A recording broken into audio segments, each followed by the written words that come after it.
Hello students, the next topic is 8051 microcontroller. Intel introduced 8051 referred as MCS 51 in 1981. 8051 is an 8-bit microcontroller. CPU can work on only 8 bits of data at a time. അതായത് ഇവിടെ നമുക്ക് 8051 micro controller എടുക്കുകയാണെങ്കിൽ അത് Intel corporation of America അതായത് introduce ചെയ്തിരിക്കുന്നത് 1981 introduce ചെയ്തത് 8051. അത് 8051 actually 8-bit മൈക്രോ കൺട്രോളറാണ്. What do you mean by 8 bits? That is 8-bit microcontroller means the CPU can work or it can process only 8 bits of data at a time. Okay.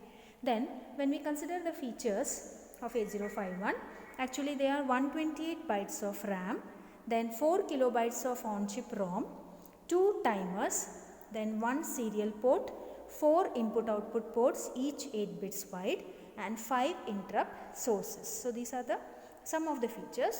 Now let us see the main features in detail.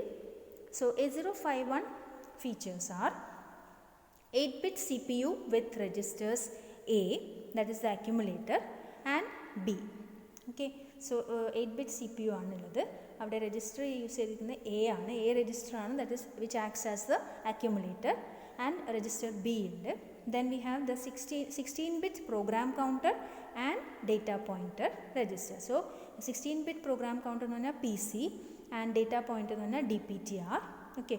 Then we have the 8-bit program status word. That means ഇവിടെ നമുക്ക് flags എല്ലാം ഈ ഒരു programme status വേർഡിലാണ് ഉണ്ടാവുക. That is 8-bit ആണ് program status word.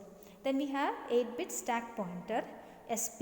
That is this register is actually related to the stack memory. Okay.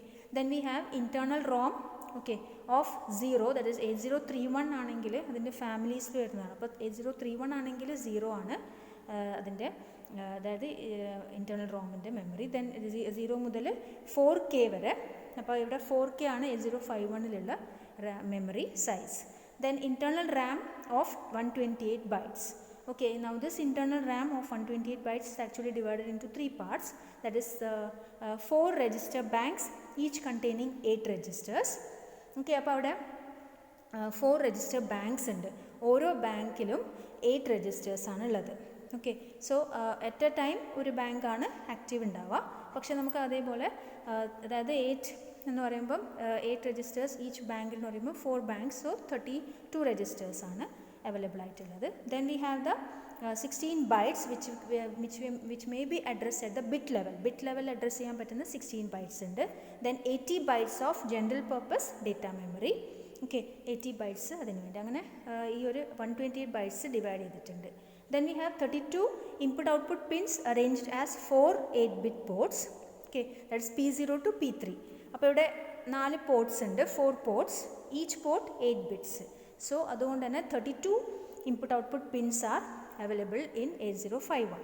Then we have 2 16-bit timer or counters, that is T0 and T1. ഇത് timers and counters ആണ്. Then full duplex serial data receiver transmitter. Okay, that is S buffer.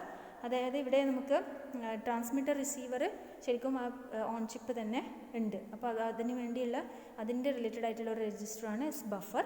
Then control registers ഉണ്ട്. Control registers എന്ന് പറഞ്ഞാൽ T con, that is timer control T con, timer mode that is T mode, then serial control that is S C O N. Then we have PCON, that is power control. Then IP, then IE. So these are the control registers. Then 2 external and 3 internal interrupt sources. That is 5 sources ഉണ്ട്, 5 internal interrupt sources ഉണ്ട്. അതിൽ 2 external sources ആണ്, 3 internal sources ആണ്. Then we have the oscillator and clock circuits. Okay, അതിൻ്റെ ഓപ്പറേഷന് വേണ്ടി എന്തായാലും clock വേണം. So ഒരു ഓസിലേറ്റർ ഉണ്ട്, ക്ലോക്ക് സിഗ്നൽ പ്രൊവൈഡ് ചെയ്യാനും അതിൻ്റെ റിലേറ്റഡ് ആയിട്ടുള്ള സർക്യൂട്ട്സും. Now we say that 8051 microcontroller it has Harvard architecture. That means Harvard architecture എങ്ങനെയാണെന്ന് വെച്ചാൽ സെപ്പറേറ്റ് ഇൻസ്ട്രക്ഷൻ മെമ്മറിയും ഡേറ്റ മെമ്മറിയും ഉണ്ടാവും. ഓക്കെ, അപ്പോൾ ഇവിടെ സെപ്പറേറ്റ് ആയിട്ടാണ് ഇൻസ്ട്രക്ഷൻ മെമ്മറിയും ഡേറ്റ മെമ്മറിയും ഉള്ളത്. 8051 ഹാർവർഡ് ആർക്കിടെക്ചറാണ് ഇത് ഫോളോ ചെയ്യുന്നത്. Okay, then single chip micro controller ആണ് 8051. It is developed by Intel in 1981 for use in embedded systems.